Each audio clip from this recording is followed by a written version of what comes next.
Coach broke it down really nicely. It's about a lot of kind of small pieces coming together, and you have to be on top of those. I mean, he said, don't give the set pieces away in the first place, but it's just not doable. I mean, it will always happen that you have corner kicks against you, slightly free kicks, and so on. I mean, set pieces, as Stevie knows, we coaches know, is a mental issue. You have to be highly focused, you have to be aggressive, you have to be proactive.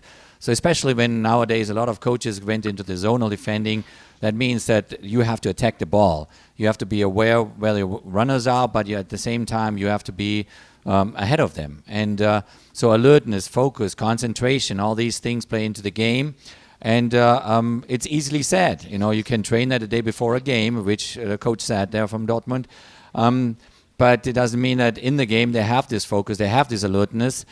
So they got to work on it. And it's often also down a little bit to the energy within a team. How aggressive are they? Well, who's the leader right away?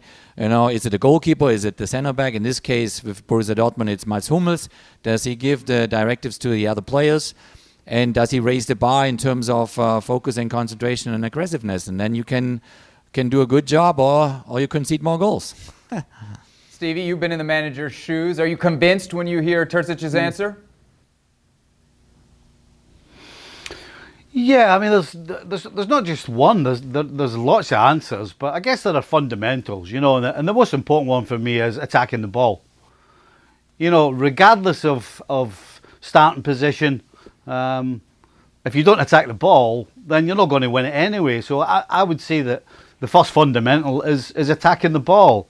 After that, you have to get a good starting position, and that's your group, not just one person. But when the coach is talking about doing a session, then you're putting people in spots, the starting position. After that, it's down to the coach to pick the right players for the right spot. I saw some of the goals that Dortmund have lost, and they've got Marco Reus standing in the front. And he would be better off standing in the halfway line, because he clearly doesn't know what he's doing. And he's just kind of standing there as if only because he's been told to. So, the coach has to get the right people in the right positions. But for me, the clearest one is aggressive, attacking the ball. Because you might have a team of 5'10" players, but I'll tell you what, if they put in a decent physical challenge, you don't have to win the ball. As long as you can put the guy off and make him miss the target, then you've done your job. So there's a lot of answers to it, but those for me would be the three fundamental ones. Stevie, how do you coach aggression? You're talking about players attacking the ball. Like, are Dortmund's players just not brave enough? No, you put responsibility on every single player. You make sure every single player has his job.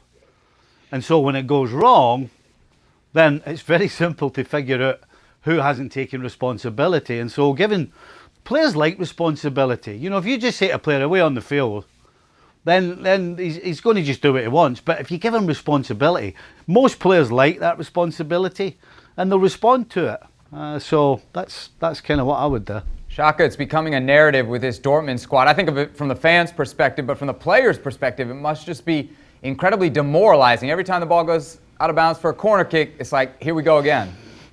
Yeah, and I think that's what you can tell in all the Dortmund players' body language every time they concede a set piece, be it a free kick or a corner. I'll be honest, Seb, I think Terzic is making the issue worse. For me, looking at the goals that they've conceded from set pieces, it all comes down to a personal responsibility. And if, as a coach, you are saying that part of that personal responsibility is not conceding set pieces, what that does, it allows everybody an excuse not to defend, because I'm not the one who conceded the free kick. So I can pass that responsibility off to somebody else. And then when a corner comes in and the player who's defending at the near post doesn't win the header, I'm free of my own responsibility. I'm not going to track anybody far post. And that's how the goals seem to be going in. I think there's a confusion about what Dortmund need to do, about who needs to hold themselves responsible, and just quite simply doing their jobs.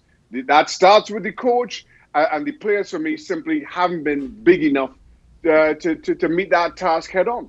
Jurgen, we're talking a lot about managers here. Pretty clear Dortmund haven't improved since sacking Favre, yeah? Yeah, I mean, obviously now they're in a transition time, and nobody knows, is he continuing his job, or is there another coach coming in the short term already before the end of the season? But going back to the set pieces comes back to a very, very simple logic. It's who wants the ball more. And I gave my players often the example of John Terry when he played for Chelsea. He just badly wanted that ball, and every second corner kick, who was there? John Terry. So it's a mental aspect totally down. I totally agree with everyone on responsibilities. You know, you want to assume responsibility, but you badly just want to have this desire, this hunger to get the ball, especially when you defend the ball. Then make sure that nobody else gets it. Then. Obviously, it's a difficult situation now in Dortmund, because if they are not really alert enough, they might lose out on Champions League football next season, and that would be an absolute disaster for a place like that. Thanks so much for watching ESPN on YouTube, and for more sports highlights and analysis, be sure to download the ESPN app, and for premium content and live streaming, subscribe to ESPN Plus.